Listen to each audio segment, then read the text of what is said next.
Falta de ônibus e opções no transporte público de Campinas incomodam usuários. Saibam de encontrar informação sobre os candidatos nas eleições que estão chegando. Estudo da Unicamp descobre que adolescentes homossexuais têm mais chance de ter depressão. Preparamos uma receita especial para esquentar o seu inverno. Problemas em obra da Copa. Conversamos com o secretário de Esporte e Lazer de Campinas e ele confirmou. A situação é crítica. A nossa situação não é simples. Houve erro de projeto de fundação. Ou até parece que a empresa nem mediu o solo. O TJ PUC está no ar.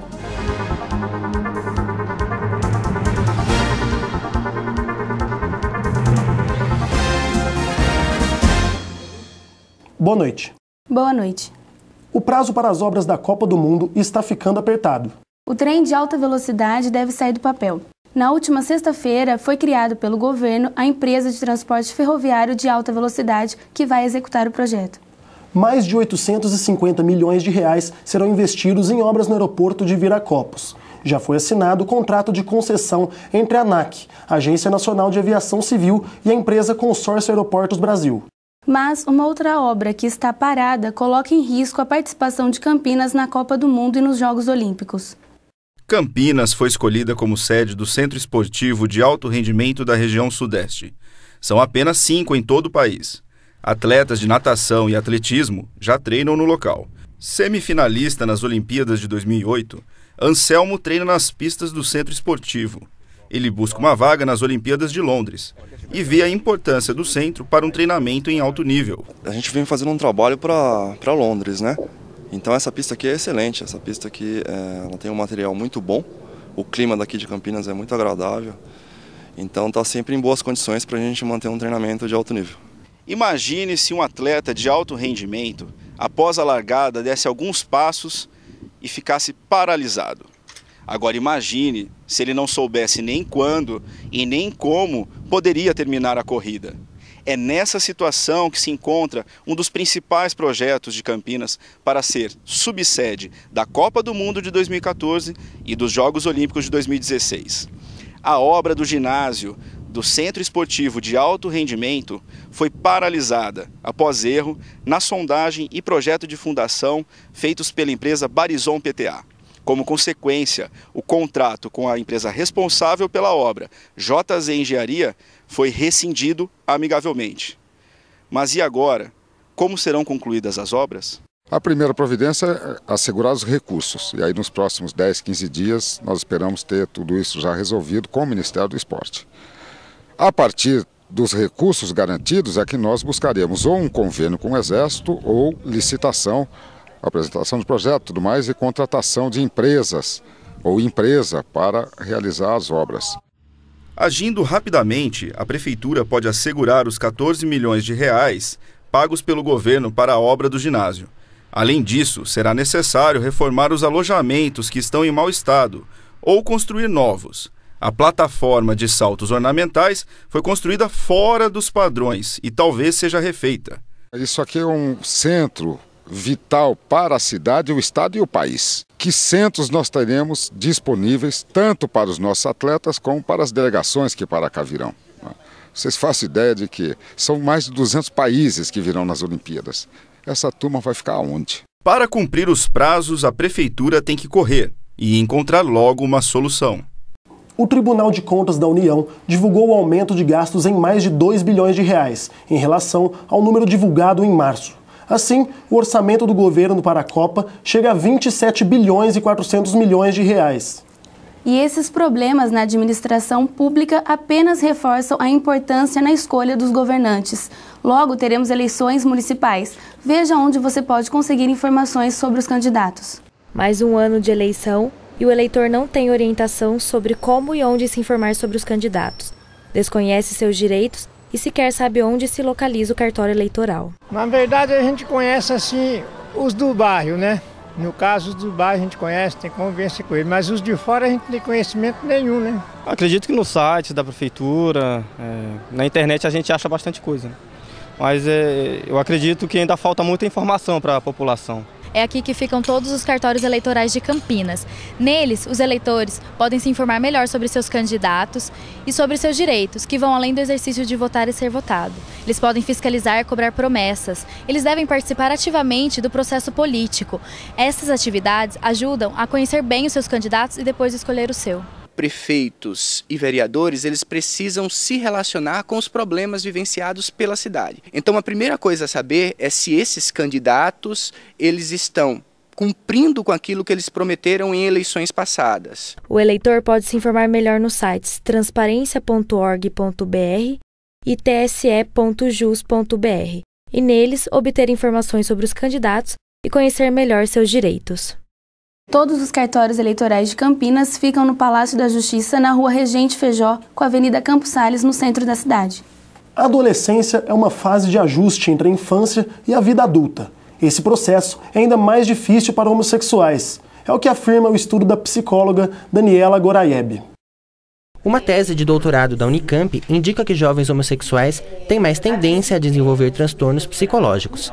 A doutora Daniela Goraieb, responsável pelo estudo, explica as razões da pesquisa. O que motivou o início dessa linha de pesquisa em 2005 foi a escassez de estudos no Brasil que juntem saúde mental, preconceito e homossexualidade. Ela explicou ainda como fez para realizar a tese. Foi formado um grupo de adolescentes de orientação homossexual que foram recrutados num esquema de bola de neve, que a gente chama. Então, cada sujeito indica mais 2 sujeitos para serem entrevistados. E, uma vez que nós temos o grupo de orientação homossexual formado, nós montamos um grupo controle de sujeitos de orientação heterossexual. O estudo da doutora Daniela Goraieb indica que jovens homossexuais têm mais tendência a desenvolver transtornos psicológicos em relação a jovens heterossexuais. Dentre os transtornos citados no estudo estão a depressão e até mesmo o suicídio. Lauren Beauty, fundadora da escola LGBT, compartilhou um pouco do que passou ao se assumir homossexual. No começo não foi fácil. No começo foi bastante difícil. Minha mãe chegou a até pedir para ter um filho ladrão do que um filho viado. Isso nos termos dela. Aí tive problema com a família, porque minha mãe me pôs para fora de casa, mandou ir morar com o tio. Aí tio mandou morar com outro, que mandou morar com outro. Eu fiquei 1 ano e meio passando assim de tio em tio, de casa em casa. Segundo a doutora Bárbara Menezes, a terapia é uma grande ajuda a quem passa por problemas de preconceito ao descobrir e assumir a homossexualidade. Nosso foco é muito direcionado para fortalecimento da autoestima, para que essa pessoa entenda que ela não tem nada de errado com ela. Lucas da Silva estuda na escola LGBT, onde compartilha experiências, e diz que a terapia o ajudou muito a superar os traumas sofridos pelo preconceito imposto por seu pai. A terapia é um processo de pessoa para pessoa muda. No meu caso foi um pouco longo, foram 2 anos para superar isso. Mas foi a melhor coisa, porque depois que você supera, é como se você tivesse tirado uma mochila muito pesada das suas costas, sabe? Uma coisa que te machuca. Então eu vi que tudo que ele falava, que ele colocava na minha cabeça, que ele ria dos homossexuais, apontava e tudo, não é real. Porque não é porque eu sou gay que eu não poderia ter uma vida normal. E a seguir, o comentário do esporte. No próximo bloco, veja o problema diário do transporte público em Campinas. Voltamos logo. Sabe aquele livro que você já leu, o brinquedo que está meio jogado num canto, as roupas e calçados que não usa mais? Tudo isso você pode doar para o Grupo de Ação Solidária da PUC Campinas. O GAS existe desde 2004 e ajuda cerca de 50 entidades carentes da região. Faça a sua parte. Você que é aluno, professor e funcionário também pode contribuir. As doações devem ser entregues no almoxarifado do Campus 1. Problemas auditivos ou de comunicação são fáceis de serem tratados se descobertos logo cedo. A PUC Campinas oferece na Clínica de Fonoaudiologia atendimento a crianças de todas as idades. Terapias auxiliam na reabilitação da fala, no uso de aparelhos auditivos e ainda na educação básica. Por ser credenciada pelo SUS, os pequenos pacientes podem realizar diversos exames e, se necessário, receber os aparelhos. Localizada no Campus 2, o atendimento acontece de segunda a sexta-feira, das 7 às 17 horas. Mais informações pelo telefone 3343-6843.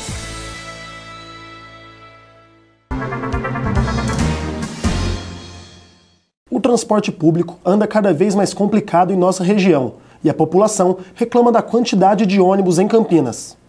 Segundo dados da INDEC, Empresa Municipal de Desenvolvimento de Campinas, o transporte da cidade opera com mais de 1.200 veículos nas linhas, entre ônibus, micro-ônibus articulados e biarticulados, para atender mais de 600 mil passageiros por dia. Porém, em determinadas linhas, a realidade é outra e a população reclama.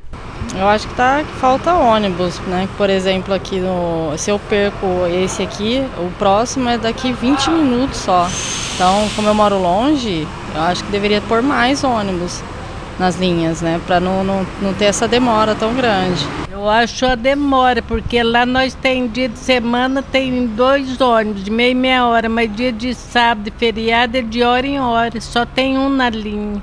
O sofrimento da população que utiliza o transporte público é diário. Esses e outros problemas poderiam ser resolvidos com um melhor planejamento público entre a INDEC e a Prefeitura.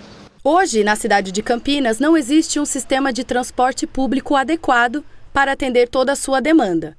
O transporte público está caótico em Campinas, né? Porque não existe um planejamento na cidade intermodal com outros meios de transporte. Só está tudo calcado no transporte rodoviário, no transporte do ônibus, né? Campinas é uma cidade que já teria condições de ter um sistema de metrô, um sistema de VLT e outros meios de transporte sendo levados em consideração. O transporte como tal, fazendo uso das vias, concorrendo com os carros, por exemplo, os motoristas perdem muito tempo, às vezes, em determinados trechos. E eles têm que cumprir uma tarefa de fazer aquele percurso dele em determinado tempo. E aí eles passam a correr muito. E por vias que não são bem mantidas, muito esburacadas, com muitas lombadas, com muitas depressões, né? Isso prejudica até a qualidade do transporte mesmo das pessoas dentro dos ônibus, que não tem segurança para andar que não existe cuidado por parte do motorista, porque ele tem que dar conta dessa questão. Eu acho que é muito caro o ônibus aqui em Campinas. R$3 não vale nada, mas para a gente que trabalha é muita coisa, porque ninguém ganha nada, né? Sempre lotado. Quanto mais atrasado, mais lotado fica, né?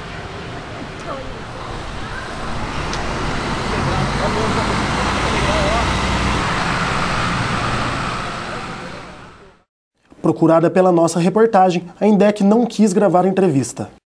E agora vamos falar de futebol. Tem 3 campeonatos que a bola já está rolando. Vamos aos comentários do Douglas Moraes. Boa noite. Os clubes de Campinas vivem situações opostas nessa semana. Enquanto o Guarani tenta a reabilitação na Série B do Campeonato Brasileiro, a Ponte Preta, que está numa situação intermediária, tenta melhores posições para o Campeonato Nacional. E o campeonato ainda é longo e muita coisa pode mudar. Porém, nós temos 2 campeonatos em fase de definição, a Copa do Brasil e a Libertadores, que deve ter um time brasileiro na final. Agora é torcer pelo seu time e aguardar os resultados.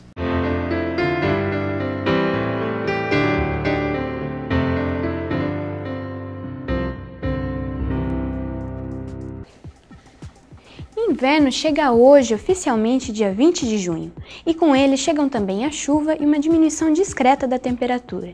Uma frente fria que se desloca por toda a região sul está provocando aumento de nuvens no estado de São Paulo. Na região de Campinas, a temperatura é estável, mas as chances de chuva só aumentam. Há formação de nevoeiros em áreas baixas nas primeiras horas do dia, portanto o motorista deve ficar atento. Em Campinas, mínima de 18 graus e máxima de 25. E com o frio chegando, os pratos mais pedidos em restaurantes são sopas, cremes e massas. Escolhemos uma receita para você fazer em casa nesse inverno. Nessa época mais fria do ano, nada melhor do que um lugar bem aconchegante e uma boa sopa. Conheça agora uma opção rápida e prática, a sopa de mandioca com carne seca com a cozinheira Maria Lúcia. São 400 gramas de mandioca cozida, uma cebola, 2 colheres de manteiga, 200 gramas de carne seca e 2 tabletes de caldo de galinha com 2 litros de água. Dissolvi a margarina, uma cebola média, depois ela dourada, e eu vou colocar a mandioca, né, que já está cozida, né. O refogado dele é mais ou menos uns 3 minutinhos só. Agora eu venho com o caldo de galinha, né, e o sal a gosto, né. Aí depois de refogado, eu jogo no liquidificador Vou colocar um tabletinho desse de água, vim triturar ele, senão não vai amolecer. Eu volto na panela, isso. Aqui tá os 2 litros de água, para acrescentar aqui na sopa que já está triturada, já está batida. Ela vai ferver, né? Depois de fervida, a sopa já está pronta, né? Como eu te falei. Pronta e bonita, né? É. E agora em cima eu vou colocar a carne seca, que já está pronta, que ela já está refogada com uma pitada de alho e um caldo de sazon vermelho.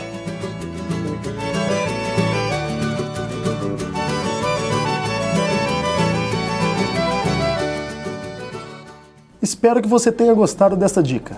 O TJ PUC fica por aqui. Uma boa noite. Boa noite e até a próxima edição.